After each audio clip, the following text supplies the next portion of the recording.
सवाल पूछने से मैं सारे इल्जाम कबूल कर लूंगी।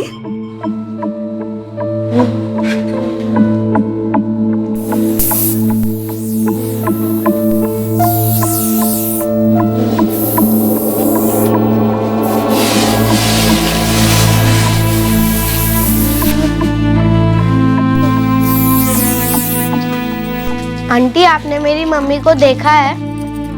कौन है तेरी मम्मी? मैं नहीं जानती। वो कहाँ गई?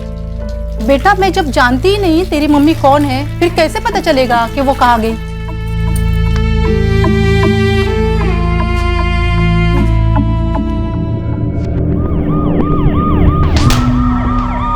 सितंबर का महीना था।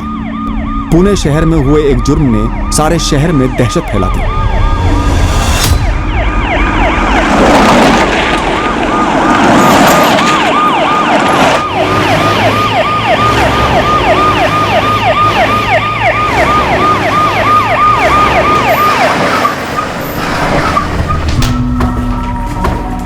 चलो ये यहाँ लोग करे, ये चल पकड़ा अच्छा बाजूला क्या, ये डब्बे वाला ये सारी गाड़ी हटाओ, जल्दी जल्दी जल्दी जल्दी हंसते हंसते चला ये बाजूला क्या, हंसते हंसते ये इतने गाड़ी ये चल जाओ दे ये पार्टी भाई के हंसते हंसते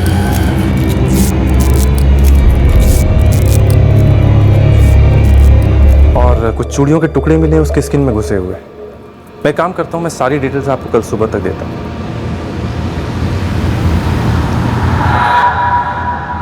एकदम सड़ गई है, फिर भी भेज दो, सभी पुलिस थानों में भेज दो। सड़न देख के लगता है कि मर्डर 3-4 दिन पहले हुआ। ये 3-4 दिन पहले की मिसिंग कंप्लेंट्स निकलवाओ, कल सुबह तक और भी डिटेल्स मिल जाएंगी। सभी पुलिस थानों में बोल दो कि कल सुबह तक और डिटेल्स दे दी जाएंगी। कम से कम प्रिलिमिनरी काम तो शुरू हो। हमें कॉल करके इन्फॉर्म किसने किया था? कॉल करने वाला एक ऑटो ड्राइवर जो ट्रेस हो गया, और कल ये चेक कर रहा है कि आसपास के एरिया में कहाँ सीसीटीवी है। अगर आपको पता चला है कि मैंने आपको फ़ोन करके बताया है तो इसलिए पता चला है कि मैंने ही अपने फ़ोन से कॉल किया था और फ़ोन बंद भी नहीं किया। चंदन किसी को बोरियां रखते हुए कि देखा था? अगर देखा होता तो मैडम कल फ़ोन करता ना। और मैं हर रात यहीं पे अपना रिक्शा खड़ा करता है, अंदर ही सोता है। सुबह चाय पीने के लिए बाहर गया तो बोरियां देखी तो डाउट गया।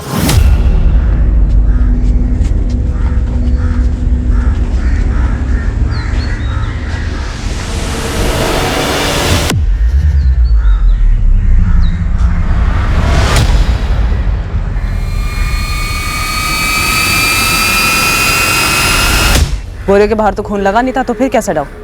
कचरा भी तो हो सकता था ना। और मैडम इधर कोई कचरा नहीं फेंकता है, और जिस तरह से बोरियां लगी हुई थी कचरा नहीं लग रही थी। और मैं अकेला नहीं था जिसने देखा, बाकी ऑटो वाले भी थे, सब कट लिए। आज सुबह ही देखा? हाँ साहब, आज सुबह ही देखा। चंदन, और कौन कौन ऑटो वाले जो अपना ऑटो यहाँ पे पार्क करते हैं, सबका नाम लिखवा दो। मैं सबको नहीं जानता मैडम। देख चंदन, तुम जितनों को जानता है उनकी डिटेल्स बता दे, बाकी हम पता कर लेंगे।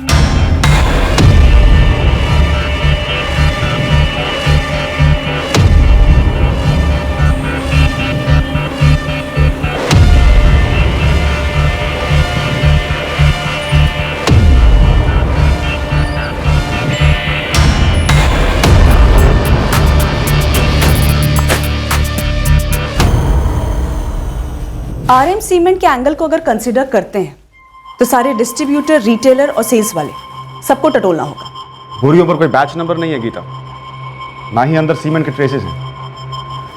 इन बोरियों को काफी टाइम से खाली करके रखा हो। कंस्ट्रक्शन साइट का वर्कर हो सकता है जिसने इन दोनों बोरियों को स्पेशली इसी काम के लिए रखा होगा, या फिर कातिल ने कहीं से खरीदी होगी। खाली बोरियां तो ज्यादातर रद्दी वाले रखते हैं, या फिर कुछ दुकानें ऐसी होती हैं जो बोरियां बेचती हैं। सर, एक काम करते हैं, जहां लाश मिली थी हमें उस एरिया के आसपास जितने भी कंस्ट्रक्शन साइट हैं और रद्दी वाले हैं, इन दोनों से स्टार्ट करते हैं। बॉडी के 8 पीसेस थे, सारे एक ही औरत के। औरत और बॉडी को इतने क्लीन तरीके से काटा गया है कि कुछ भी कहना मुश्किल है। 31 और 38 के बीच की रही होगी। टाइम ऑफ डेथ आपको मिलने के कम से कम 48 घंटे पहले मारी गई। आज 7 सितंबर है तो आप 4 सितंबर पकड़ लो। 4 को मारी गई, 6 को लाश मिली, यानी 5 को लाश कहीं रखी गई होगी और फिर काट कर ठिकाने लगा दिया। पॉसिबिलिटी है, लेकिन एग्जैक्ट डिटेल्स तो आपको कौन ही बता पाएगा जब आपके हाथ आए।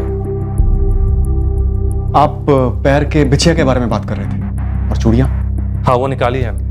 और मेरी एक टीम मेंबर ने कहा कि वो नॉर्थ इंडियन स्टाइल है। सर, इसमें जो स्टोन लगा हुआ है ना, ये ज्यादातर हमारे नॉर्थ साइड की औरतें ही पहनती हैं। नॉर्थ साइड किसी खास जगह से? यूपी, बिहार, पंजाब? किसी खास जगह के बारे में तो हमें नहीं पता, लेकिन हाँ, हमारे पश्चिम यूपी की औरतें तो यही पहनती हैं। एक और बात, बॉडी के टुकड़े सिंगल अटेम्प्ट में अलग किए लगते। सिंगल अटेम्प्ट मतलब कुल्हाड़ी जैसी किसी चीज से वार किया हो? नहीं, ये आर पार की कटिंग। जैसे हाथ को अगर आप देखेंगे इतनी क्लीनली काटा हुआ है, लगता है किसी मशीन का इस्तेमाल किया। मशीन? हर कट को देख के लगता है कि वो इतना स्ट्रेट है, कहीं कोई आड़ा टेढ़ा नहीं। किस तबके की हो सकती है? और इसमें मैं आपकी कोई हेल्प नहीं कर सकता। एक तो लाश इतनी बुरी तरह से गल गई थी, और बॉडी पर जो कपड़े थे ये इतनी बुरी तरह से खून में लिपटे हैं कि इनके सलवार सूट का ओरिजिनल कलर भी समझ में नहीं आया। ये किस टेलर का है, किस ब्रांड का है, कुछ समझ नहीं आया। हालांकि कंचन का कहना है कि इसके प्रिंट को देख के लगता है कि ये उत्तर भारतीय है।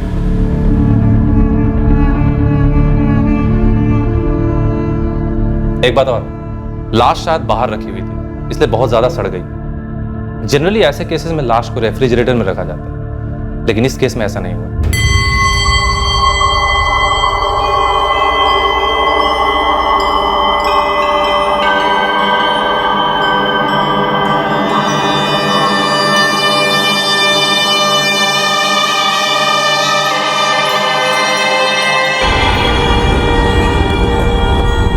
ये हड्डी के आर पार काटने वाला इलेक्ट्रिक सॉ मशीन हो सकता है, वो लकड़ा काटने वाला टिम्बर मार्ट्स में जो यूज होता है,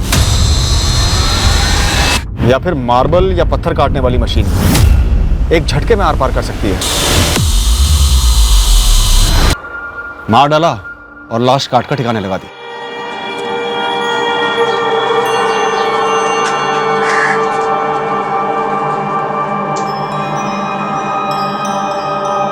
नॉर्थ इंडिया के पुलिस स्टेशन में केस डिटेल्स भेजें, ये पिछिया की आइडेंटिफिकेशन करवाएं। चांस लेते हैं सर।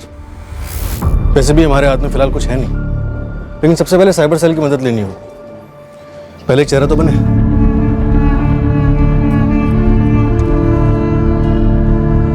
उन्हीं कपड़ों आइडेंटिफिकेशन में हेल्प होगी। Okay sir. हाँ गीता, संजय को एक सीसीटीवी फुटेज मिला है जिसमें एक बाइक दिखी है, उस पर 2 लोग हैं और सेम बोरियां हैं। ग्रेट।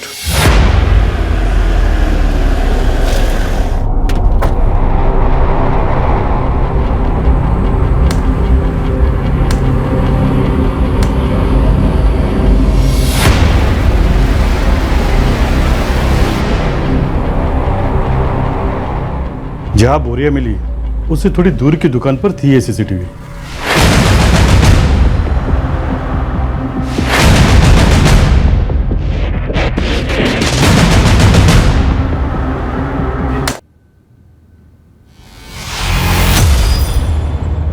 सिर्फ इसी दुकान पर सीसीटीवी था, इसके आगे की किसी दुकान पर नहीं था? यस सर, और किसी भी दुकान पर सीसीटीवी नहीं था। लेकिन यही लोग इन्वॉल्व हैं। बोरियां सेम, RM सीमेंट्स। बाइक की नंबर प्लेट दिख नहीं रही है, और पीछे जो भी बैठा है उसने बहुत स्मार्टली अपना चेहरा कवर कर रखा है, और चलाने वाले का हेलमेट तो खैर पूरा ही ब्लैक है, चेहरा बिल्कुल नहीं दिख रहा। सर, हेलमेट पे एक येलो पट्टी और बाइक के पेट्रोल टैंक का कलर बाइक के कलर से बिल्कुल अलग। पीछे जो बैठा है ये कोई आदमी है या फिर कोई औरत है जो जीन्स टी शर्ट पहन के बैठी है, ताकि हम गुमराह हो सके? सर, फिजिक वाइज तो ये औरत ही लग रही है जिसने कंधे पे बैकपैक ले रखा है। किराए का जोड़ा हो सकता है, बस इसी काम के लिए।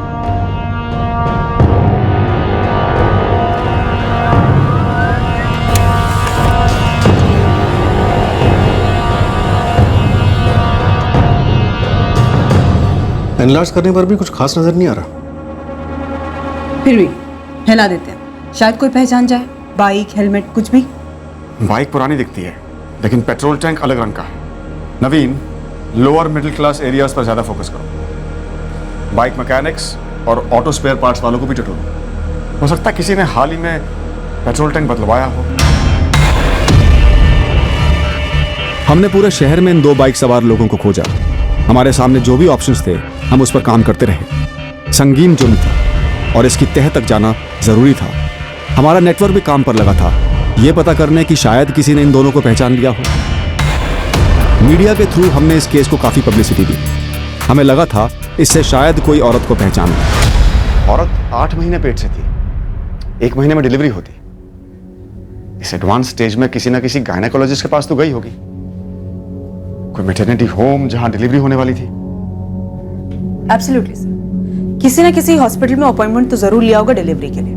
डॉक्टर ने डेट्स दी होंगी चेकअप के लिए, ड्यू डेट दी होगी, लेकिन ये अब कभी नहीं पहुंच पाएगी। आई थिंक हमें सारे ऑब्स्टेट्रिशियन, गायनेक और मैटरनिटी होम को टारगेट करना चाहिए। Hello, Somlal maternity hospital. Hello, Vibho nursing home. Hello, Ragini maternity hospital.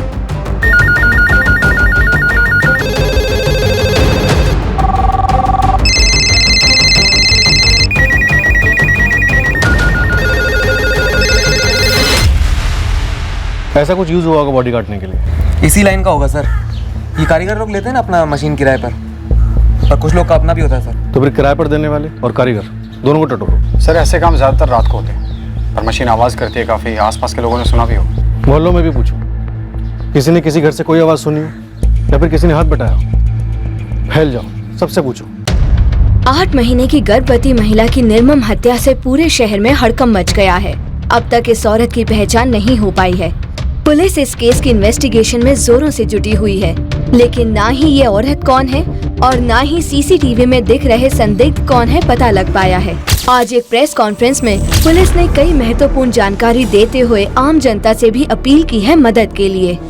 तो हमारा आपसे आग्रह है कि अपने अपने पब्लिकेशंस में प्लीज इसे छापिए और लोगों से रिक्वेस्ट कीजिए कि अगर किसी को भी 8 महीने प्रेग्नेंट औरत के बारे में पता हो जो 4 सितंबर से गायब है, वो प्लीज सामने आए और तुरंत हमें इन्फॉर्म करें। ये जो मशीन आप देख रहे हैं तस्वीर में, ये सिर्फ एक नमूना है, जस्ट एन एग्जाम्पल।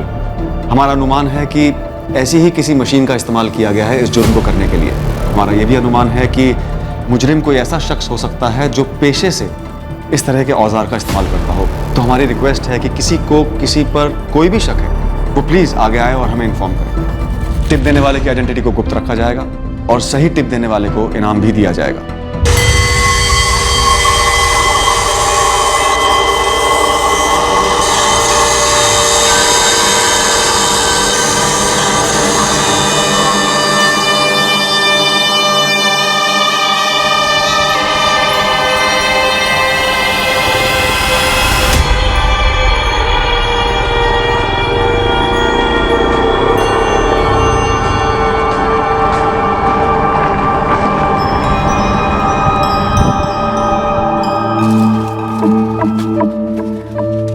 अंकल इस नंबर पर कॉल लगाइए ना। कॉल लगा तो 2 रुपया लगेगा।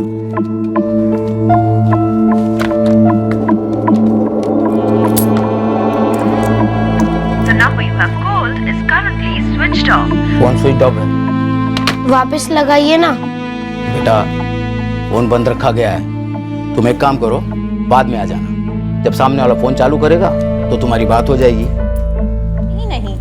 नंबर है साबिदा शेख का? जी है, एड्रेस भी है। लिखो।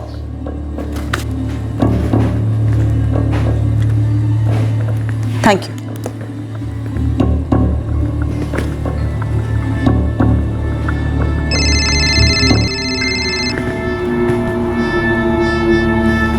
ASI Geeta. Madam, doctor Shanti Acharya clinic से बोल रही हूँ। हाँ बोलो। मैडम, आपने मांगा था ना अपॉइंटमेंट, किसका छूट गया है? हाँ हाँ, कौन थी? 11 तारीख का एक अपॉइंटमेंट था, मंजू चंद्रा का। आज 4 तारीख हो गई है, आई नहीं अब तक। नाम और एड्रेस बोलो फटाफट। The number you have called is currently switched off. Please try again later.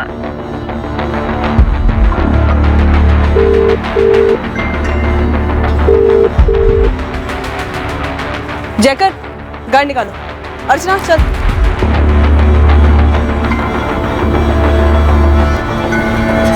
साहब कुछ मिला है। क्या मिला है गुरु? एक रद्दी की दुकान मिली है सर। आरएम सीमेंट की बोरियां यहीं से खरीदी गई थी। दुकान का एड्रेस मैसेज कर दो गुरु, मैं वहाँ पहुँच रहा हूँ।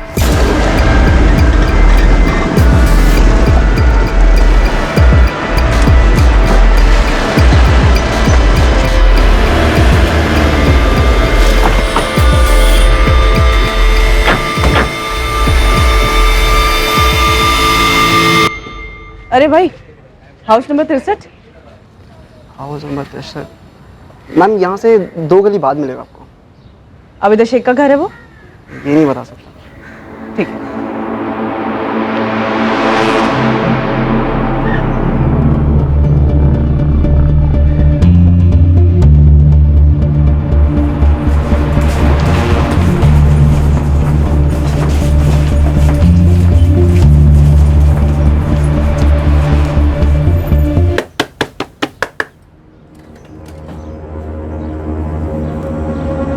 जी, अविदा शेख का घर यही है? क्यों, क्या बात है? आप कौन लगती हैं उसकी? आप काम बोलो जी। देखो, अविदा का फोन स्विच ऑफ आ रहा है। या तो तुम उसे घर से बाहर निकालो या मैं घर में घुस के चेक करूँ। क्या चेक करेगी आप? 8 महीने प्रेग्नेंट है ना वो। तो ये डॉक्टर नमिता के पास उसका 9 तारीख का अपॉइंटमेंट था, गई क्यों नहीं वो? उससे आपका क्या ताल्लुक है? देखो, सीधे सीधे ये बताओ वो घर पर है या नहीं।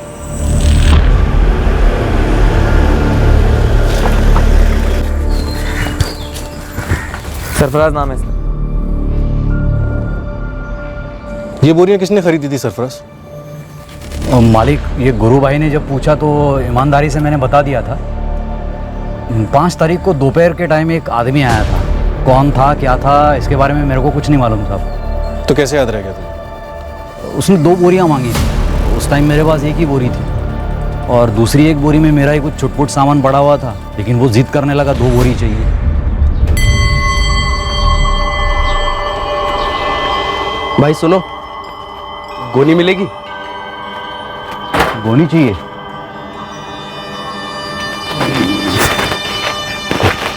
चलो भाई, 25 का एक गोनी। भाई हमें 2 चाहिए। भाई 2 तो नहीं है, एक ही से काम चला लो।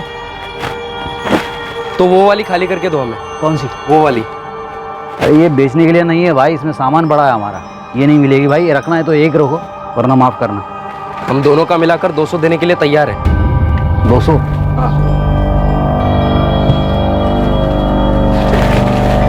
भाई जल्दी खाली करना दूसरी वाली। पता नहीं उसको ऐसी क्या जल्दी थी। 200 रुपये 2 बोरी के आज तक मुझे किसी ने नहीं दिए। पहले कभी देखा है उसे यहाँ पे? इसी मोहल्ले का? नाना साहब, उसको तो पहली बार ही देखा और इस मोहल्ले का तो गारंटी से नहीं था। ये देख, ये तो पहले भी देख चुका हूँ साहब। ये अखबार में भी छपी थी और गुरु भाई ने भी एक बार दिखाया। वैसे देखा जाए तो ये हो सकता है, लेकिन मैं पक्का नहीं बोल सकता था। साले 50 का माल रोज रोज कोई 200 में बेचता है क्या? शक्ल कैसे भूल सकता है तू? स्केच बनवा दे चल। अरे गुरु भाई, क्या अभी हर रोज़ इतने सारे बंदे दुकान में आते, कैसे याद रहेगा? और वैसे भी ये कोई खास बंदा तो था नहीं। मेरे को खाली सौदा याद है, उसका बंदे का थोपड़ा याद नहीं है साहब। मैं पूरे मोहल्ले में फील्डिंग लगा देता हूँ सर। किसी के घर में रुका मेहमान भी तो हो सकता है। एक बिगड़ छूटना नहीं चाहिए गुरु। 5 तारीख को बोरियां खरीदी गई थी। मोहल्ले में कोई सीसीटीवी है तो 5 तारीख का फुटेज निकलवा। देखो, जबरन मेरे घर में घुसने नहीं दूंगी मैं। मुश्ताक भाई, समझाइए ना मैडम को। मैडम एक बार बताओ तो सही, अबिदा को क्यों ढूंढ रही है? एक केस का मामला है, बुलाओ अबिदा को। केस? क्या केस? मेरे आबिदा को इस सब में क्यों घसीट रही हो आप? आबिदा का शौहर रिजवान कहाँ है? वो सऊदी में काम करता है। देखो, चुपचाप ये बता दो आबिदा घर पर है या नहीं, और अगर नहीं है तो 3 सितंबर से गायब है या 4 सितंबर से। मैडम आप क्या बोल रहे हैं? आबिदा गायब क्यों होगी? अगर नहीं गायब है तो बुलाओ ना, बुलाओ। ये लो, आ गए अबिदा।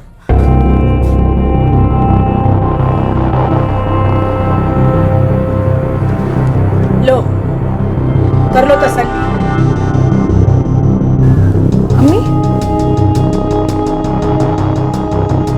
अम्मी क्या हो रहा है? आबिदा शेख तुम हो? जी मैडम।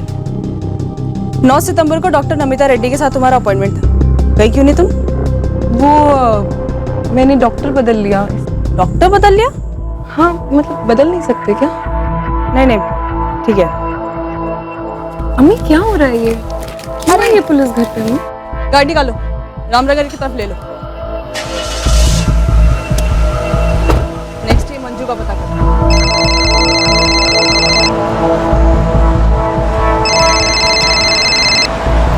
हेलो, जी ये किसका नंबर है? इस नंबर से फोन आया था। मैं पुलिस। तुम मंजू चंद्रा बोल रही हो? हाँ हम मंजू चंद्रा हैं।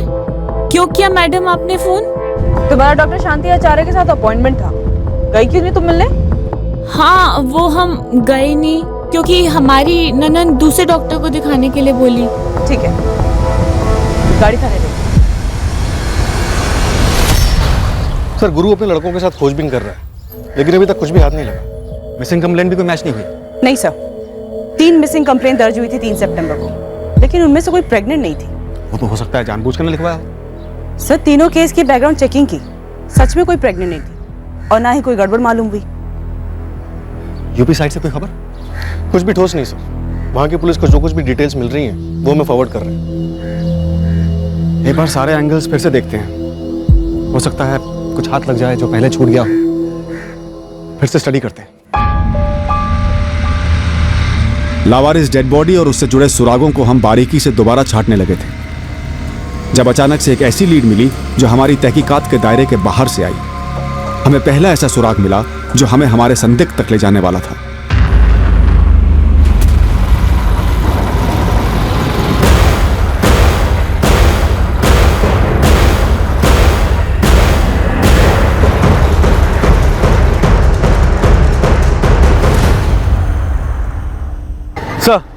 सर ये वही बाइक थी सर, मैं 100% कंफर्म हूँ। बाइक का टैंक का कलर भी सिल्वर था और बाइकर ने वही हेलमेट पहनी थी जो हमने उस दिन तस्वीर में देखी थी। बढ़िया बढ़िया जगन, तुम बाइक का नंबर तो नोट कर पाए ना? सॉरी सर, मैं नंबर तो नोट नहीं कर पाया। हाँ लेकिन गोविंद राय सर्कल के सीसीटीवी में बाइक कैप्चर हुई है। ओ बढ़िया, तो तुरंत उसका फुटेज भेज दो। जी सर, मैंने अपने सीनियर से बात की है, उन्होंने फुटेज निकलवा लिया है। आधे घंटे में आप तक पहुँच जाएगी।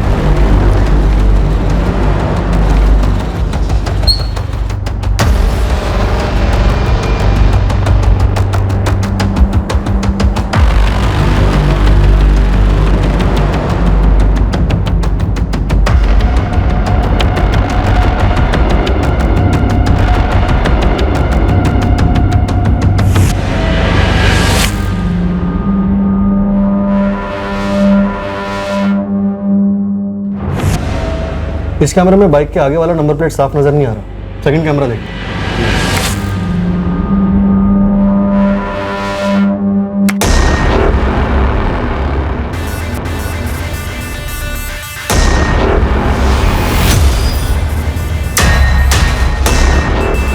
हमें हमारा सस्पेक्ट मिल गया नवीन, उठा लाओ इसे।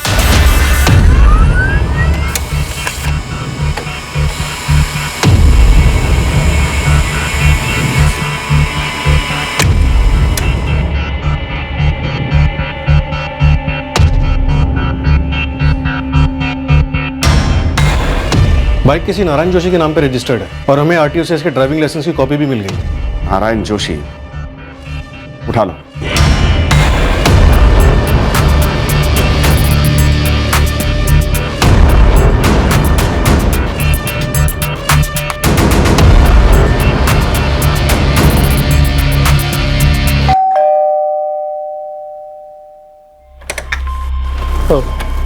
जी, ये औरत कौन है?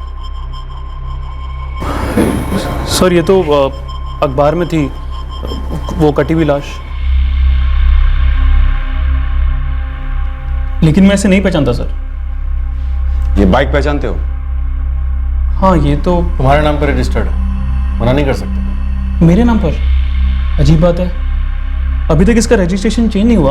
अब तुम बोलोगे बेच दी वगैरह वगैरह। वगैरह वगैरह नहीं सर, सच में बेच दी, करीबन 4 महीने पहले सर, मई में। किसे बेची? बिना रजिस्ट्रेशन बदले? रजिस्ट्रेशन बदलने की जिम्मेदारी तो खरीदने वाले की होती है ना सर। मुझे इस मर्डर के बारे में कुछ मालूम नहीं सर, आप प्लीज मुझे इसमें मत घसीटिए। किसे बेची? एक असलम मैकेनिक है, बाइक रिपेयर करता है। मैंने उसको मार्च में बोला था कि कोई ग्राहक मिले तो बेच दे। उसका मई में फ़ोन आया था मुझे कि उसको एक पार्टी मिली है। उसने मुझे बाइक के 22,000 रुपये दिए। मैंने उसको बाइक और बाइक के पेपर दोनों दे दिए। असलम का नंबर और एड्रेस चाहिए। हाँ देता हूँ सर, है मेरे पास। तुमने असलम से पूछा नहीं उसने बाइक किसको बेची या खुद के लिए ली? खुद के लिए तो नहीं लेगा सर, मुझे लगता है उसने किसी पार्टी को ही बेचा है सर, लेकिन मैं पक्का नहीं बोल सकता।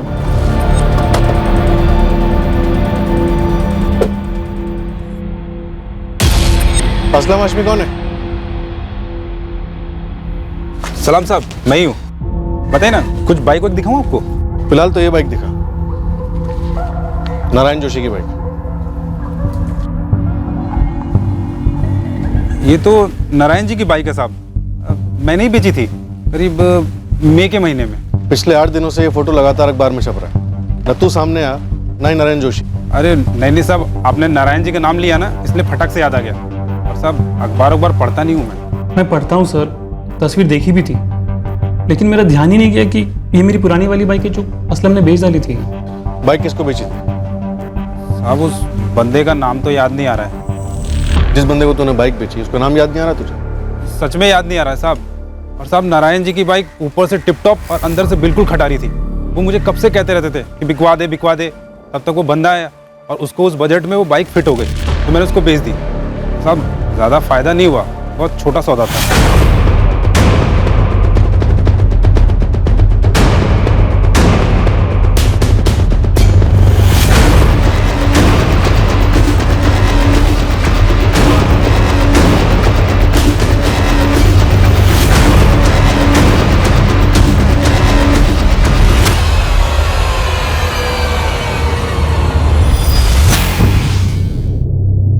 साहब मैंने उसको 2-4 बार कॉल करके बोला कि भाई आके अपना कागज ले जा, पर साहब वो आया ही नहीं। फिर मैंने भी छोड़ दिया और तब से ही कागज मेरे पास ही पड़ा हुआ है। और 4 महीने बाद उसी बाइक पे 8 महीने प्रेग्नेंट औरत की बॉडी ट्रांसपोर्ट हुई। अरे मैडम मुझे कैसे पता होगा कि वो बाइक कोई कांड करने के लिए खरीदी गई थी?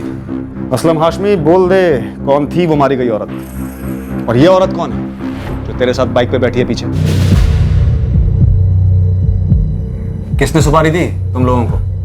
अरे साहब किसी ने सुपारी उपारी नहीं दी, मैं बस ईमानदारी से अपना गराज चलाता हूँ साहब। तेरे घर से तो कुछ नहीं मिला असलम, चल बोल, वो कटर कहाँ से लिया तूने? अरे साहब मैं किसी कटर वटर के बारे में नहीं जानता साहब। और साहब वो बाइक मैंने उस बंदे को बेची थी। हाँ तो नाम बोलना उसका। साहब नाम ही तो नहीं याद आ रहा है। तूने उसे 2-4 बार कॉल किया है, नंबर दे उसका, एड्रेस बता। मैडम वो एड्रेस मैं किसी से मांगता नहीं और उसका नंबर सेव नहीं किया था साहब, और उस बात को भी 3-4 महीने हो गए हैं। देख असलम, बहुत गोली दे दी तूने। सुपारी के 20,000 तूने बाइक पे खर्च किए और इसलिए तूने रजिस्ट्रेशन भी चेंज नहीं कराया। ये सच नहीं है साहब, वो बंदा खुद सामने से आया था मुझसे पूछताछ करने के लिए।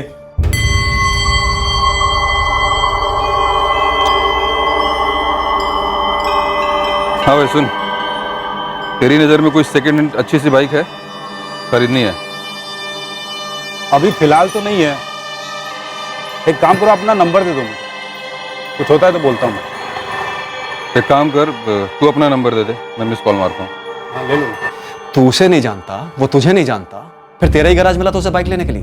अरे साहब मैं मैकेनिक हूँ और सिर्फ बाइक का। और साहब इससे पहले मैंने कितने सेकेंड हैंड बाइक बेचे हैं, अब किसी ने बताया होगा मेरे बारे में। असलम तुझे उसका नाम नहीं आता, बात कुछ जम नहीं रही है। उसने तुझे अपना नंबर दिया लेकिन तूने सेव नहीं किया, तो तूने उससे कांटेक्ट कैसे किया नारायण की बाइक को बताने के लिए? तू टाइम वेस्ट कर रहा है असलम। बता दे कौन है ये और कौन कौन शामिल है इस मर्डर में? अरे साहब मैं अम्मी अबू की कसम खा के कह रहा हूँ साहब, मुझे सच में कुछ नहीं पता है। उस बंदे को मैंने 25,000 में बाइक बेची और सिर्फ 3,000 उसमें से लिए। साहब आप मोबी नगर में जाके किसी से ही पूछ सकते हो मेरे बारे में, कोई मेरे बारे में गलत नहीं बोलेगा साहब। साहब बेवजह मुझे इस मामले में मत घसीटो। हम नहीं घसीट रहे, ये बाइक तुझ तक पहुंची है। इस केस में बहुत गर्मी है असलम, और तू बता नहीं रहा है कि तूने बाइक किसको बेची। सर तो सारा से किसी पर ही आया ना, ऐसे कोई बाइक बेची नहीं, ऐसे कोई पेपर चेंज नहीं हुए, ऐसा कोई कस्टमर था ही नहीं। अरे था साहब, बिल्कुल था साहब। मुझे यही सब लफड़े वाले काम करने होते तभी कहाँ से कहाँ पहुँच गया होता साहब। साहब मेरे हाथ देखो साहब, ईमानदारी वाले हाथ है साहब। नारायण जोशी की बैकग्राउंड चेकिंग हुई। हमें भरोसा हो गया था कि उसने वाकई में बाइक असलम को बेची थी। उसका इस मर्डर केस से कनेक्शन होना लगभग ना के बराबर था। मैकेनिक असलम हाशमी की बैकग्राउंड चेकिंग से भी कुछ शक करने जैसा नहीं मिला। उसके भी इस केस से ताल्लुक होने के आसार नहीं दिखे जिसमें एक प्रेग्नेंट औरत का मर्डर हुआ था। असलम हाशमी नाम है, नंबर है 444987-646। इस नंबर पर मई मंथ में हमारे सस्पेक्ट के कॉल आए भी हैं और गए भी हैं, तो इस नंबर की टॉप प्रायोरिटी पे कॉल रिकॉर्ड निकालिए प्लीज। हमें उम्मीद थी कि अगर असलम सच बोल रहा था तो उसके कॉल रिकॉर्ड्स में उस खरीदार का नंबर दिखेगा जिसको असलम ने नारायण की बाइक बेची थी, जिसका कटी हुई डेड बॉडी डंप करने में इस्तेमाल हुआ था। काफी कोशिशों के बाद भी असलम सस्पेक्ट का हुलिया याद नहीं कर पाया, ना ही उसके बारे में कोई और जानकारी दे पाया। हम इस केस में कुछ आगे बढ़े तो थे, पर ऐसा लग रहा था कि हम कहीं जाकर अटक गए हैं। कुछ भी याद नहीं आ रहा साहब। नारायण ये असलम खरीदार के करीब के थे और असलम तो डरा हुआ है। हद है ये। लोग गाड़ियां बेचते हैं और खरीदारों के चेहरे याद नहीं रखते। गाड़ी रजिस्टर नहीं होती और मर्डर केस में इस्तेमाल होती है। कॉल रिकॉर्ड्स की क्या पोजीशन है? गीता असलम हाशमी के मेक के एक नंबर को स्कैन कर रही है। मर्डर प्लान है नवीन, इसमें कोई शक नहीं है। गाड़ी खरीदी गई लेकिन रजिस्ट्रेशन नहीं करवाया गया, तो जो सिम कार्ड इस्तेमाल हुआ है वो असली थोड़ी होगा। हो सकता है फर्जी हो या शायद ना भी हो, लेकिन एक बात, जो ट्रैफिक वालों की सीसीटीवी में हमारा संदिग्ध दिख रहा है, मुझे लगता है कहीं ना कहीं किसी ना किसी वजह से उसका चालान जरूर कटा होगा। चांस लेते हैं, फोन रिकॉर्ड्स तो स्कैन हो ही रहे हैं। पिछले 4 महीने के ई चालान और स्पॉट चालान सबकी रसीदें चेक करते हैं, हो सकता है कुछ मिल जाए। लेकिन बाइक का रजिस्ट्रेशन तो नारायण के नाम पर, घूम फिर के वहीं पहुंच जाएंगे। रजिस्ट्रेशन पेपर हेलमेट वाले के पास पहुंचे ही नहीं थे, वो असलम के पास ही थे। और जब ट्रैफिक वाले ने चालान काटा होगा तो इस हेलमेट वाले ने अपना असली लाइसेंस दिया होगा। अब इस छोटे से काम के लिए वो अपना जारी लाइसेंस तो बनवाएगा नहीं। पॉइंट है नवीन, चांस लेते हैं। एक तरफ हम असलम के मई के महीने के कॉल रिकॉर्ड्स को बड़ी बारीकी से चेक कर रहे थे ताकि हम इस बाइक के खरीदार तक पहुंच सकें। दूसरी तरफ हमने ट्रैफिक डिपार्टमेंट की मदद ली, यह जानने के लिए कि इस जुर्म में इस्तेमाल की गई बाइक से कभी कोई ट्रैफिक रूल तो नहीं टूटा था, चालान तो नहीं कटा था, या फिर मई से सितंबर के बीच कभी सस्पेक्ट का लाइसेंस चेक किया गया हो। काम आसान नहीं था, पर हमें भरोसा था कि हम संदिग्ध तक पहुंच ही जाएंगे। बस इस बात का अंदाजा नहीं था कि इसमें कितना समय लगने वाला है।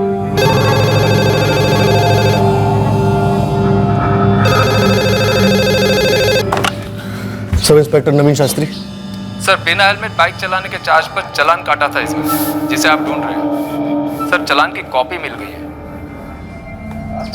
कौन है ये प्रसाद? 4 जून और 11 जुलाई 2 बार इसका चालान कटा था। सर, दोनों ही बार इसके पास सेम लाइसेंस था।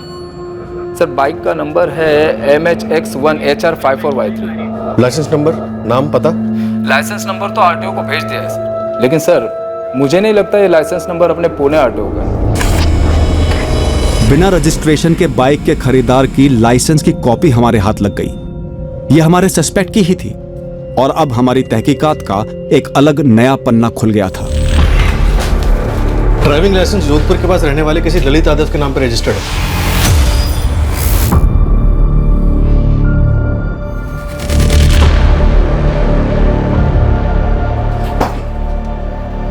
ललित यादव।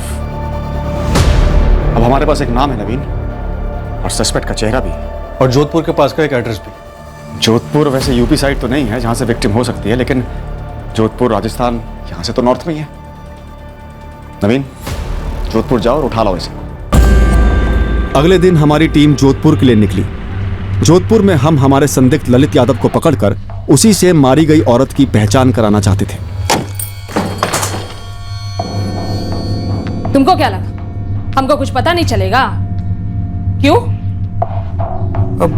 दरअसल हम तुम्हें बताने ही वाले थे कि जो भी कुछ हुआ वो जो कुछ भी हुआ जुर्म है, तुम जानते हो, जुर्म है।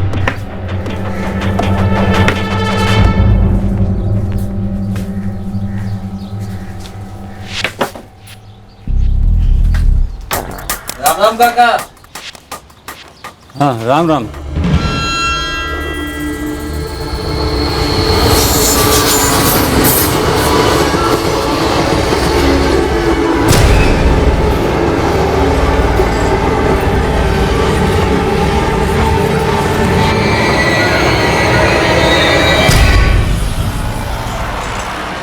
एक प्रेग्नेंट औरत का कत्ल करके उसे रास्ते से हटाया गया था।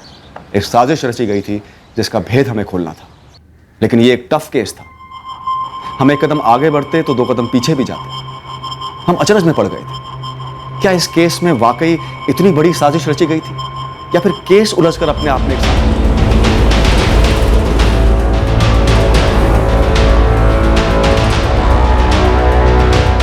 मैडम, ये ललित यादव अब तक तो हवा हो गया होगा पुलिस। हो सकता है नवीन सर इसके जोधपुर वाले एड्रेस पे पहुंच रहे हैं, लेकिन तू अपने सारे लड़कों को काम पे लगा दे गुरु। अगर ये पुणे से बाहर गया भी होगा तो कहीं ना कहीं से इसका फुटप्रिंट तो मिलेगा ही मिलेगा।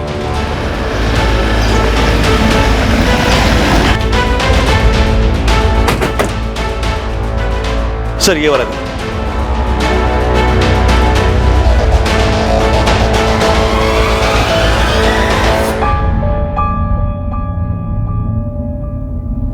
सुनिए, ये आदमी ललित यादव ही है ना? जी साहब। ये उसके घर पे ताला लगा है। हाँ साहब, पिछले 3 साल से ताला है। साल में 1 आध बार वो आता है यहाँ। सुना है कहीं बाहर काम करता है। इसकी पत्नी कुछ ऐसे दिखती थी? पत्नी? जहाँ तक मुझे पता है उसकी शादी नहीं हुई है। क्या ये कोई और रिश्तेदार हो सकती है ललित की? उसके माँ बाप तो बहुत साल पहले गुजर गए, और कोई रिश्तेदार है तो मुझे नहीं मालूम। कोई है जिसे पता हो? ललित को पुणे में देखा गया इस औरत के साथ, और इस औरत का मर्डर हो गया। 8 महीने पेट से थी। मुझे नहीं पता। वैसे मैंने आपको बताया, ललित यहाँ पे साल में 1 आध बार ही आता था, और वो अपने आप में ही रहता था। कभी किसी से ज़्यादा बात भी नहीं करता था। जब वो यहाँ रहता था तो क्या काम करता था? पक्का नहीं पता साहब, लेकिन इतना पता है तब वो बिल्डिंग लाइन में काम करता था। मोहल्ले में किसी और को कुछ पता है कि ललित यादव इस समय कहाँ हो सकता है? नहीं। 6-7 पड़ोसियों से पूछताछ की। सबका यही कहना है कि वो यहाँ जोधपुर में कंस्ट्रक्शन लाइन में काम करता था। हाँ, हमने भी वही गैस किया था। सबका कहना है कि वो जब लास्ट टाइम यहाँ जोधपुर में आया था तो सबसे ये कह रहा था कि वो पुणे में काम करता है। सर, पुणे को और खंगालना चाहिए। तो किसी के पास कोई नंबर उसका? नहीं। विक्टिम के फोटो पे कोई रिएक्शन? नहीं। किसी को उसकी निजी जिंदगी के बारे में कुछ नहीं मालूम, और सबका कहना है उसकी शादी भी नहीं हुई थी। अब पुणे में ललित यादव की हमारी खोज और गहरी हो गई। पुणे के हर कंस्ट्रक्शन साइट को हमने अपने रडार में ले लिया, इस उम्मीद से कि ललित यादव शिफ्ट भले हुआ हो, वो शायद अब भी पुणे में ही होगा।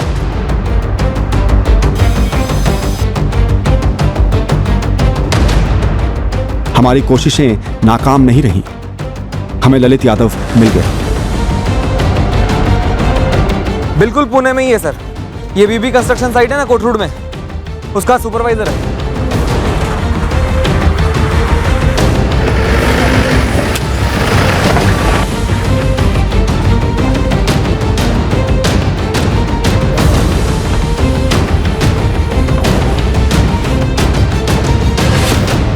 ललित यादव वहां पर है। काम के लिए रोते रहोगे, जब काम मिल जाएगा तो फिर काम नहीं करोगे। ठीक है? ललित यादव जी। आप लोग कौन? पुलिस। लेकिन मैंने क्या किया है? मैं इस औरत को नहीं जानता साहब। मर्डर किया और जानता नहीं? मैंने किसी को नहीं मारा। मारा, और मारने के बाद टुकड़े भी किए। क्या बात कर रही हैं मैडम? मैंने नहीं मारा किसी को। देख ललित, 12 दिन लगे हैं तुझ तक पहुंचने में। तो मेरी पेशेंस को और आजमा मत। देखिए, इस मर्डर केस के बारे में सबको पता है, सब जानते हैं, अखबार में आया। आप मुझे क्यों इस मर्डर केस से जोड़ रहे हैं सब? मैं किसी औरत को नहीं जानता हूँ, सच्ची बता रहा हूँ। आप मेरे घर की तलाशी ले सकते हो। तलाशी लेंगे हम, पूरी तलाशी लेंगे, पूरी तहकीकात भी करेंगे, और हमारे सुराग तक पहुंचने का तो इंतजार कर मत, बहुत महंगा पड़ेगा तुझे।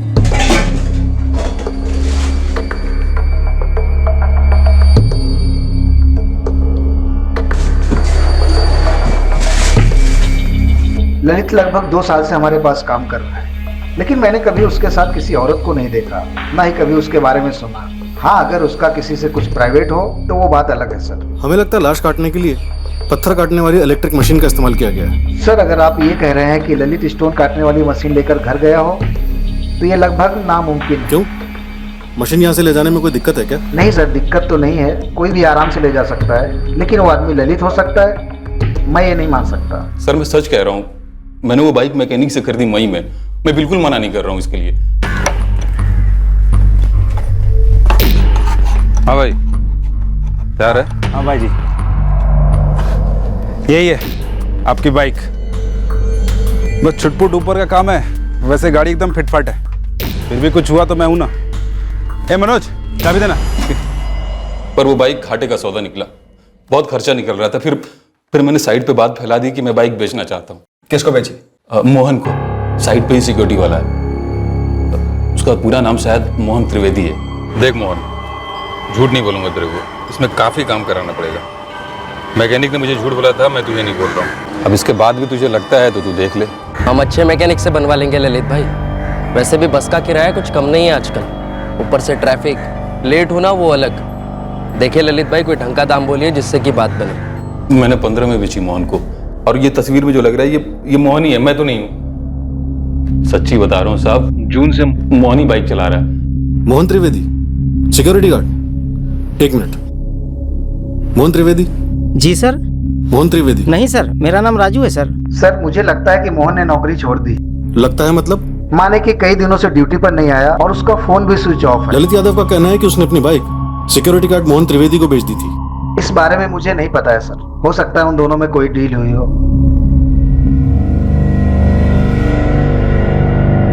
मोहन तो आया ही नहीं 12 सितंबर से ड्यूटी पे। साहब मैंने ही सीनियर सुपरवाइजर जगदीश को बोला कि कोई और गार्ड देख ले।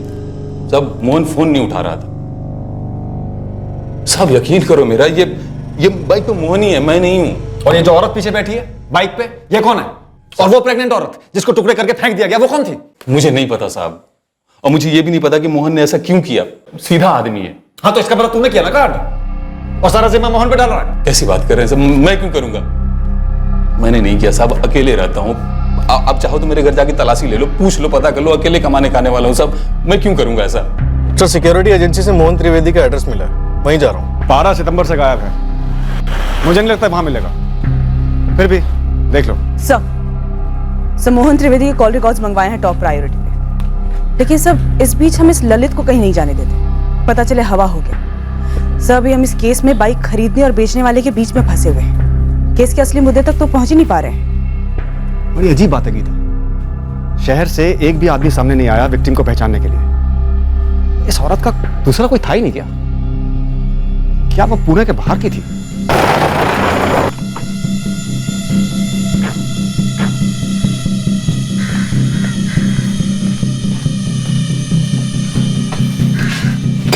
पता करो ये खुली मोहन की थी या फिर किराए पर रहता था।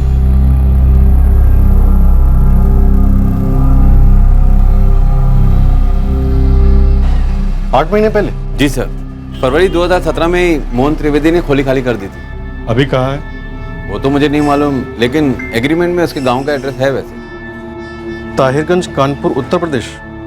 कानपुर डिस्ट्रिक्ट में पड़ता है ताहिरगंज। तुरंत निकलता हूँ टीम लेकर, वहाँ छुपा हुआ तो उठा लाता हूँ।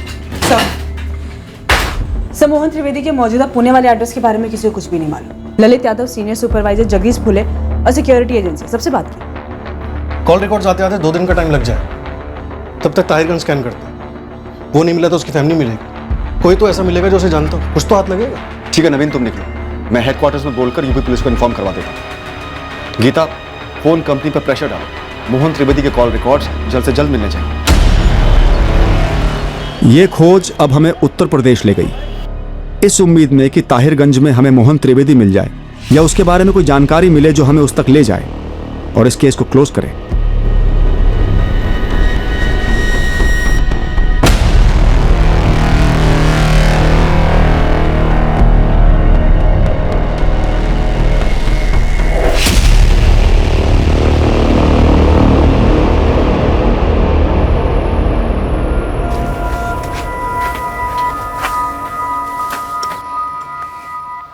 पंडित जी, इस गांव के सरपंच से बात करवाइए, शायद वहां से कुछ हासिल हो। जी। हमें यहां से मोहन के परिवार के बारे में एक जानकारी मिलने वाली थी। यह जानकारी जुर्म से जुड़ी थी या नहीं, यह अभी हमें पता नहीं था। मोहन तो 2 साल पहले ही चला गया था पुणे काम करने के लिए। और उसके माँ बाप? माँ बाप तो यही कोई 7-8 महीने पहले चले गए यहाँ से। हम सबको लगा कि पुणे ही गए होंगे मोहन के पास। सरपंच जी, हम इस केस पे 2 हफ्तों से लगे हुए हैं और अब जाके मोहन की लीड मिली। लीड भी क्या मिली है, बस उसका नाम और पता मिला। ये देखिए, इनमें से किसी को पहचानते हैं आप?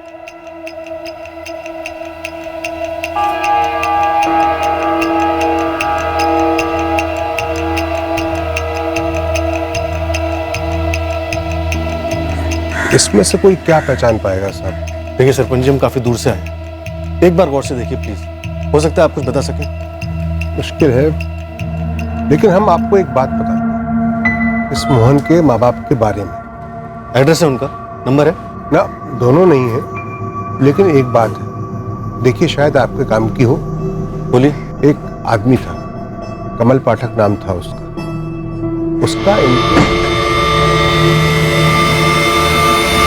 वैसे ये बात किसी से छुपी नहीं थी, सब कुछ खुल्लम खुल्ला था। ये कमल रहता कहाँ? कमल अपने ताहिरगंज का नहीं था। वो लोग जब 7-8 महीने पहले यहाँ से गए तो फिर वो कभी दिखाई नहीं दिया। इस कमल को कोई तो जानता होगा। विद्या लाई थी उसे यहाँ। कौन विद्या?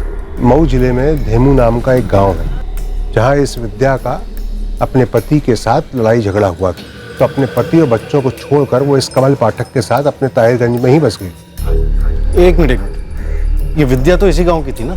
हाँ बिल्कुल, 2 गली छोड़कर ही उसका मायका है, लेकिन काफी दिनों से देखे नहीं है हम उसको।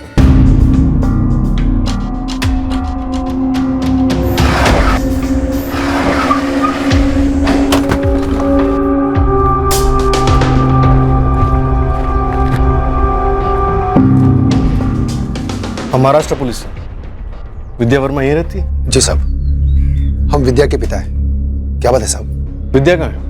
वो यहाँ नहीं है। कमल पाठक के साथ है। बात क्या है वो तो बताइए। हम मोहन त्रिवेदी को ढूंढ रहे हैं। तो साहब उसका हमारी बिटिया से क्या ताल्लुक? आपको नहीं पता? पूरा गांव जानता है। आपकी बेटी विद्या इस कमल को लेकर यहाँ पे आई थी और कमल का मोहन के घर पे आना जाना शुरू हुआ। क्यों शुरू हुआ ये आप लोग भी जानते हैं। अब हम मोहन के माँ बाप को ढूंढ रहे हैं जिससे कि हम मोहन को ढूंढ सकें। उसके लिए हमें विद्या को ढूंढना है। वो कई दिनों से यहाँ नहीं आई और उसने पैसे भी नहीं भेजे। खुद के पति और बच्चों को छोड़कर उस कमल के साथ यहाँ चली आई और कमल भी अपने परिवार को छोड़कर यहाँ चला आया। तो मोटी मोटी बात यह है कि विद्या कमल के साथ चली गई। हाँ चली गई। पता नहीं ऐसे क्या घुस गया हमारी बिटिया के दिमाग में, क्या कर बैठी, अपने हाथों से अपना घर बर्बाद कर दिया। साहब देवो गांव में जाकर कमल के बारे में पूछिए। वैसे साहब आप मोहन को क्यों खोज रहे हैं? दरअसल वो एक केस में शामिल है। सर वो केस क्या जाने दीजिए। आप लोगों के पास विद्या का नंबर है या वो भी नहीं है? हाँ है। अब रुकिए एक मिनट। इस केस की जड़ यहाँ विद्या के घर में ही थी। घूम फिर कर हमें यहीं आना था। धेमू गांव, मऊ जिला। जी सर। लग जाए इस कमल पाठक के पीछे। क्या पता मोहन तक कोई लीड मिल जाए। ठीक है, हो आओ धेमू। शाम तक मोहन के कॉल रिकॉर्ड्स हाथ में आने चाहिए। हो सकता है उससे पहले मोहन ही हाथ में आ जाए। जिला मऊ के धेमू गांव से हमें आशा थी कि कमल पाठक पर कोई लीड मिलेगी और वो हमें मोहन त्रिवेदी और उसके परिवार तक पहुंचाएगी। अब हम पूरी तरह मान चुके थे कि इस भयंकर हत्याकांड केस की चाबी केवल मोहन त्रिवेदी के हाथ में थी। देखिए, कमल हमारे बस नाम के पति हैं। एक अरसे से वो हमारे साथ नहीं रहते। इस वक्त कहाँ मिलेगा? ये तो उससे ही पूछिए जिसके साथ हैं। विद्या वर्मा। सारा गांव जानता है उन दोनों के बारे में। 2 साल हो गए हैं, हमने शक्ल नहीं देखी है उनकी। इस औरत के कारण हमें और हमारे बच्चे को छोड़ के चला गया है वो। इन 2 सालों में कभी फोन पे बात हुई होगी? क्यों फोन आएगा? पर हम क्यों बात करेंगे? मोहन त्रिवेदी को जानती हैं आप? ये कौन है? छोड़िए, विद्या वर्मा का पति कहाँ मिलेगा? संतोष भैया। हाँ, पूना से पुलिस है ये। पुलिस? आपको क्या लगता है कि हम अपनी बच्चलन पत्नी के यार की खबर रखेंगे और अगर उसके बारे में आपको कुछ नहीं बताएंगे तो हमें जेल में डाल दीजिएगा? इस वक्त हमारे पास तुम्हारे खिलाफ कुछ नहीं है संतोष। बाहर में जाएं आप और आपकी तहकीकात। मर गई है विद्या हमारे लिए, और वो कमल कुत्ता अगर आपके हाथ में लगे ना साहब, टुकड़े टुकड़े कर दीजिए उसके। विद्या कमल के साथ क्यों भागी थी? ये तो आपने सुना ही होगा कि हम हाथ उठा देते थे उस पर। तो क्या करते साहब? 3 बच्चों की माँ और पराए मर्दों की ऐसी भद्दी प्यास। मोहन त्रिवेदी को जानते हो? उसके माँ बाप रोहिणी और राजेंद्र त्रिवेदी। इनके बारे में हम कुछ नहीं जानते, ना हमने कुछ सुना इनके बारे में। और साहब सच तो ये है कि हमारे पास अब किसी के बारे में जानने और समझने के लिए समय नहीं है। 2 बेटी हैं हमारी जिन्हें पालना है, बड़ा करना है, उनकी शादी करनी है हमको। और साहब हमारा ना एक बेटा भी है, लेकिन वो विद्या उसे कहाँ ले गई हम कुछ नहीं जानते। प्रणाम।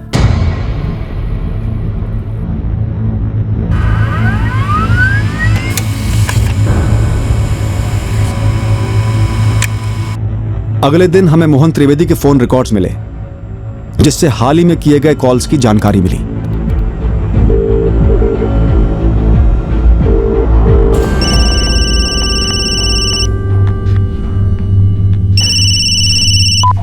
हेलो, कौन बोल रही हैं आप? फोन आप किए हैं? आप कौन बोल रही हैं? मोहन त्रिवेदी को कैसे जानती हैं? बेटा है हमारा। आप इस वक्त कहाँ हैं? जी हम घर पे हैं। आप कौन बोल रहे हैं लेकिन? और मोहन? मोहन गांव गया होगा, बता कर नहीं गया। लेकिन आप बताइए तो सही, बोल कौन रही हैं आप?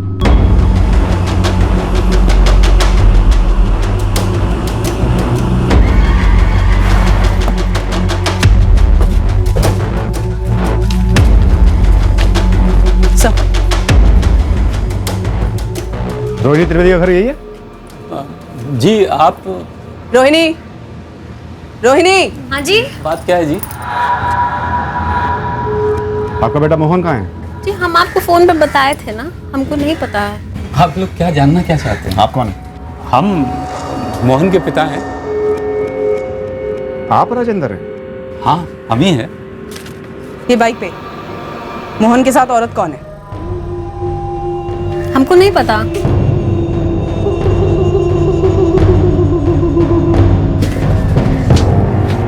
ये बच्चा कौन है? हमारा बेटा है ये। ये भी? ये भी मतलब? और ये कौन है?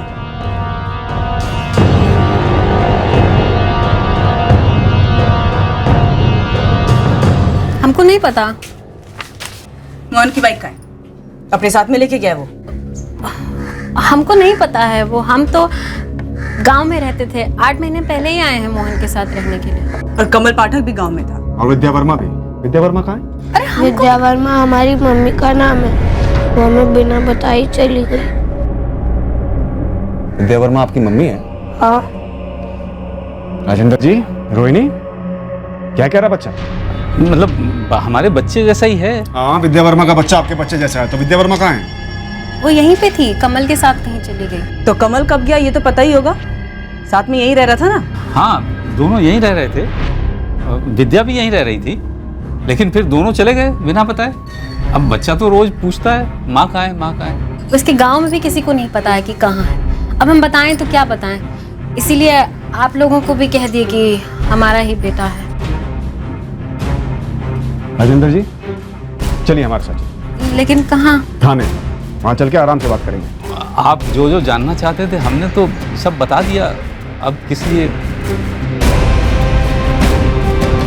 पूरे घर की तलाशी लो।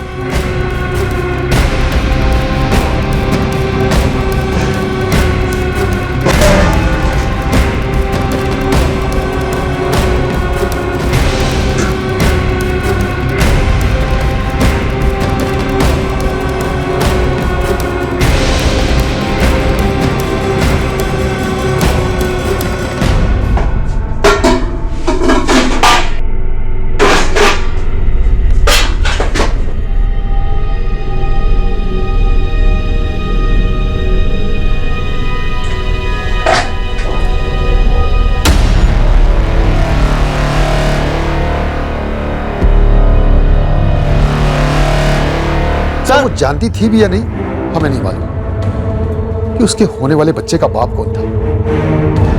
वैसे साहब हमारा नाती राहुल कैसा है? ठीक नहीं है शंभू जी, काफी सहमा हुआ है। हम उससे बात करके पता करने की कोशिश कर रहे हैं कि क्या हुआ था। जुर्म के लगभग 2 हफ्तों बाद हम पीड़ित महिला की पहचान कर पाए थे। ये विद्या वर्मा थी, पर इसका कत्ल क्यों हुआ था ये अब पता करना बाकी था। एक तो आप जबरदस्ती मेरे घर से मुझे उठाकर यहाँ ले आए, इतनी देर से बैठाकर रखा है और वही सवाल पूछ रहे हैं जिसका जवाब मुझे पता ही नहीं है। आपको क्या लगता है कि मैं डर जाऊंगी? इस तरह से सवाल पूछने से मैं सारे इल्जाम कबूल कर लूंगी? रोहिणी हम तुम्हें डरा नहीं रहे हैं, तुम जवाब नहीं दे रही हो। हम उस इलेक्ट्रिक कटर मशीन और खून से लथपथ कपड़ों के बारे में पूछ रहे हैं जो तुम्हारे घर से बरामद हुए हैं। विद्या वर्मा का कत्ल तुम्हारे घर में हुआ है। आपको मोहन और कमल पाठक के बारे में जानना था ना, तो सुनिए। वो दोनों एक दिन बिना बताए कहीं चले गए, ठीक वैसे ही जैसे विद्या बिना बताए चली गई थी। और वो चीजें हमारे घर में कैसे आई ये तो कमल और मोहन ही जाने। आप हमारा दिमाग काहे खा रहे हैं? क्योंकि राजेंद्र जी ऐसा तो हो ही नहीं सकता कि कमल या मोहन या दोनों ने आपके घर में विद्या की हत्या की, औजार और कपड़े छुपाए, और आपको और आपकी पत्नी को कुछ भी पता नहीं चला। गलत, हमारे घर के अंदर कुछ नहीं हुआ, इसलिए हमें पता नहीं चला। रोहिणी सच में आपकी पत्नी है? हाँ सच में पत्नी है। आप नहीं मानते तो हम क्या कर सकते हैं? नहीं, वहां से ऐसी कोई आवाज सुनी नहीं हमने कटर मशीन की। मतलब आप कह रहे कि घर के अंदर उस औरत की लाश को काटा? ये औरत यहाँ आई थी क्या इनके घर? अब उनके घर में कौन कौन रहता है ये तो नहीं पता। हाँ एक बच्चा था, राहुल। हाँ वही, वो बेचारा सबको पूछता रहता है, मेरी मम्मी को देखा क्या, मेरी मम्मी कहाँ है। 2-3 बार वो बच्चा मेरे पास आया था, मैंने फोन भी लगाया था, लेकिन जो नंबर उसने दिया था वो बंद आ रहा था। और ये औरत जिसका नाम आप विद्या बता रहे हैं, इसको तो मैंने कभी नहीं देखा। बेटा राहुल, आपके पापा आ रहे हैं आपको घर ले जाने के लिए। मम्मी भी आ रही है? नहीं। हमारी मम्मी कहाँ है? बेटा राहुल, आपने अपनी मम्मी को लास्ट टाइम कब देखा था और कहाँ देखा था? हम उनको पकड़कर सोए थे।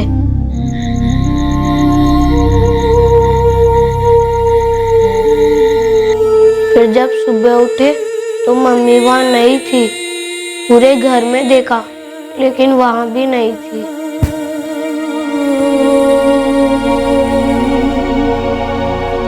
मम्मी, मम्मी,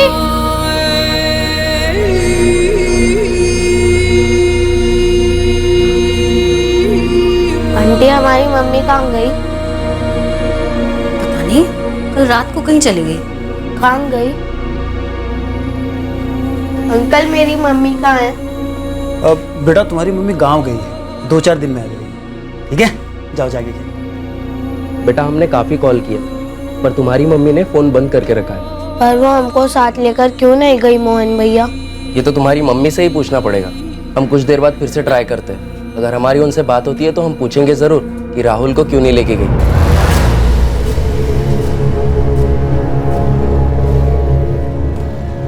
सब बोल रहे थे 3-4 दिन, लेकिन मम्मी तब भी नहीं आई।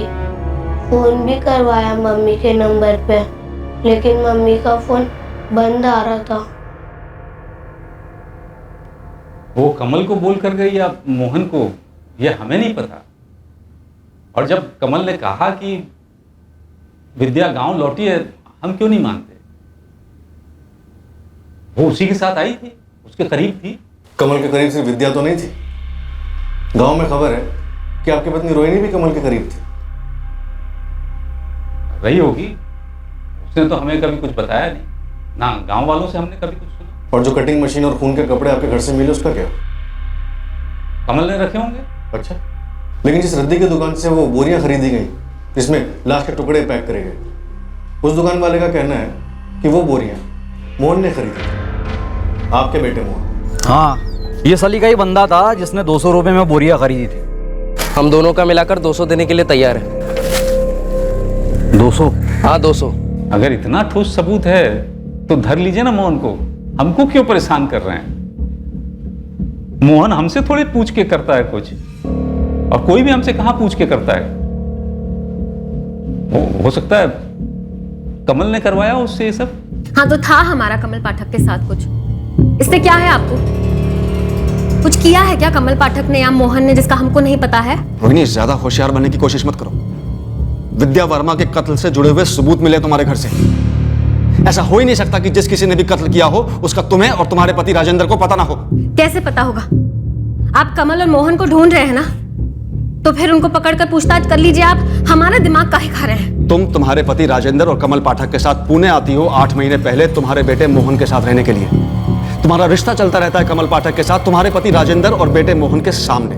उसके बाद विद्या वर्मा आती है, फिर भी तुम्हारा कमल पाठक के साथ रिश्ता बना रहता है जिसका विद्या वर्मा के साथ अफेयर चल रहा है। क्या विद्या वर्मा के कत्ल के पीछे ये एक त्रिकोण है? आपको जो समझना है, जो बोलना है, जैसे बोलना है, आपने लगे रहिए। हम तो बस इतना कहेंगे कि हमको कुछ नहीं मालूम है। बस इतना मालूम है कि एक रात विद्या अचानक से चली गई। हमने कमल से पूछा तो कमल ने कहा कि गांव गई है, हमने मान लिया। फिर मोहन भी कहीं चला गया और उसके बाद खुद कमल। किसी ने कुछ नहीं कहा। तीनों का मोबाइल फोन भी बंद है और आप हमें यहाँ उठाकर ले आए। रोहिणी से सच निकलवाना आसान नहीं था। सभी कोशिशों के बावजूद वो गोल गोल बातें किए जा रही थी। रोहिणी का पति राजेंद्र त्रिवेदी भी चुप हो गया था। उसकी उम्र का लिहाज करते हुए हम उस पर ज्यादा दबाव भी नहीं डाल पाए। राहुल को उसकी मां के मर्डर के बारे में कुछ भी पता नहीं था। उसे घर में इलेक्ट्रिक कटर मशीन का इस्तेमाल होने के बारे में भनक तक नहीं थी। बच्चे के लिए अपनी मां के साथ हुए हादसे को कबूल करना मुश्किल साबित हुआ। मोहन त्रिवेदी और कमल पाठक की पब्लिक में पहचान कराने के लिए हमने उनके गांव से लेकर सारे उत्तर प्रदेश में मीडिया के माध्यम से प्रचार करवाया। रोहिणी विद्या को कमल ने मारा या मोहन ने? हमने एक पैंतरा आजमाया। रोहिणी और राजेंद्र त्रिवेदी की लगातार पूछताछ चालू रखी।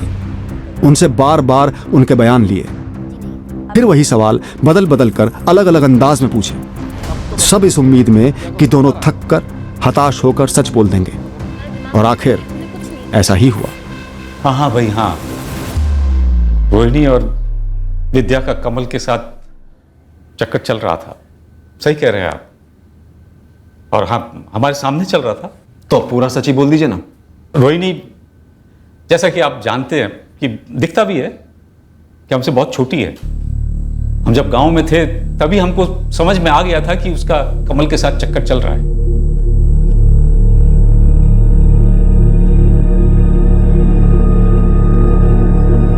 आगे रोहिणी, आगे। विद्या के साथ कमल पाठक तुम्हारे गांव आया, उसके बाद तुम्हारी उससे दोस्ती हुई, प्यार हुआ, बहुत कुछ हुआ। उसके बाद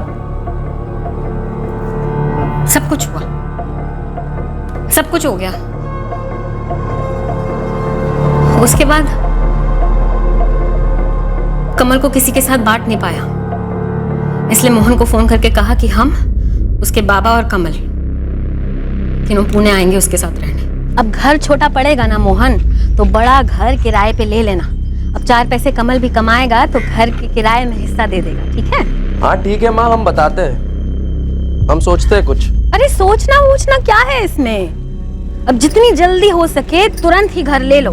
हम बस 2-3 दिन में आ रहे हैं पुणे रहने के लिए तुम्हारे साथ। क्या 2-3 दिन में? हाँ 2-3 दिन में, समझ जाओ बस। कमल, वो पुणे जाने वाली बात तुम विद्या को बिल्कुल नहीं कहोगे, समझे? नहीं कहेंगे। हमारी कसम खा के कहो। अब बात में कसम मत खिलाया करो। एक बार बोल दिया ना हम नहीं कहेंगे, मतलब नहीं कहेंगे।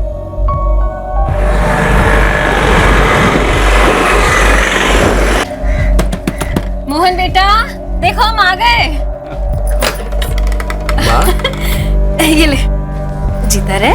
वाह, घर तो बड़ा अच्छा है। नमस्ते बाबा। खुश रहो। कैसे हो मोहन? हैं? हम ठीक है।